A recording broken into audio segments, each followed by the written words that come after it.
Namaku Yoga, dan kisah ini terjadi sekitar 8 tahun lalu, di kampung kecil tempat nenekku tinggal di pinggiran Waikana, Lampung. Siapa yang pernah mengalami seperti kisah yang dialami saudara kita Yoga, silakan komen, like, dan subscribe. Jangan lupa nyalakan notifikasinya, agar tidak ketinggalan video terbaru dari Langkah Gaib. Waktu itu aku masih remaja, libur sekolah, dan memutuskan main ke rumah nenek selama seminggu. Desa itu dikelilingi hutan dan sungai, suasananya tenang, tapi terasa ganjil, apalagi menjelang malam. Hari ketiga, aku main ke sungai bareng teman-teman baru dari kampung. Kita berenang, loncat dari batu ke batu, seru banget, tapi entah kenapa, saat matahari mulai turun, semua orang buru-buru keluar dari air. Aku sempat heran, "Maghrib, yuk, jangan di sungai, nanti ada yang nyeret," kata Rino, teman baruku, dengan nada serius. Aku pikir itu cuma mitos kampung buat nakut-nakutin anak-anak. Jadi,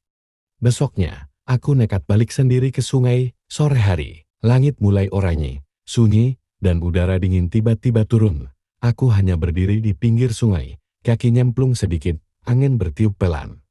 Dan entah kenapa, aku merasa diperhatikan. Lalu aku melihat sesuatu di kejauhan, di permukaan air, seperti sosok hitam, perlahan muncul dari arus. Awalnya kukira cuma batang kayu, tapi itu bergerak. Dengan cepat, sesuatu mencengkeram kakiku dan menarikku sekuat tenaga ke tengah sungai.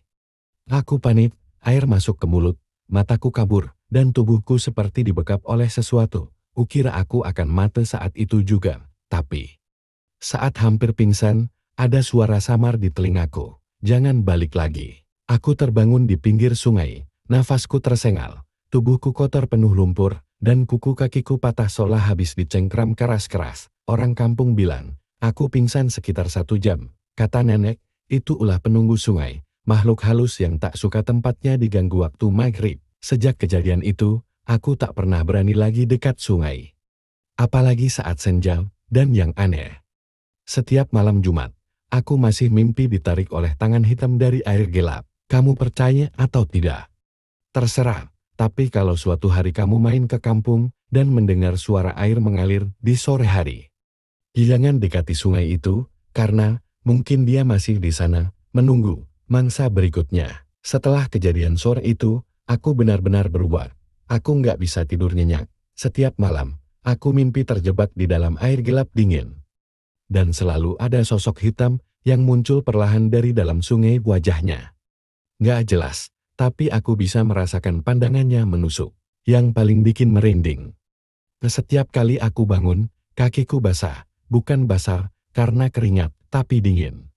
Seperti baru saja keluar dari air.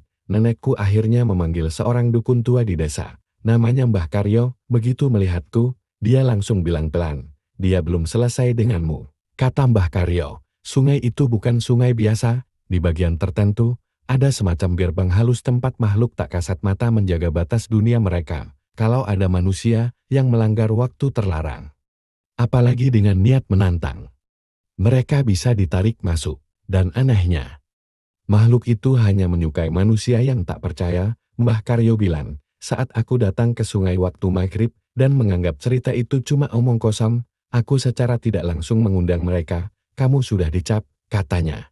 Mbah Karyo menyarankan aku segera pulang ke rumah orang tuaku di kota. Tapi sebelum pergi, dia melakukan ritual kecil katanya, untuk menutup pintu yang terbuka di tubuhku. Tapi sejak hari itu, aku merasa ada yang ikut, bukan sekadar mimpi, tapi benar-benar mengikuti. Sudah bertahun-tahun sejak kejadian itu, aku tinggal di kota sekarang. Tapi setiap kali hujan turun saat senja, aku bisa mencium bau sungai itu lagi. Bau lumpur, bau air tua, dan malam Jumat lalu, setelah bertahun-tahun tenang, aku mimpi lagi. Tapi kali ini, aku tidak ditarik. Aku melihat sosok hitam itu berdiri di tepi sungai, menatap ke arahku. Lalu dia berbisik, "Masih ada satu yang harus kubawa."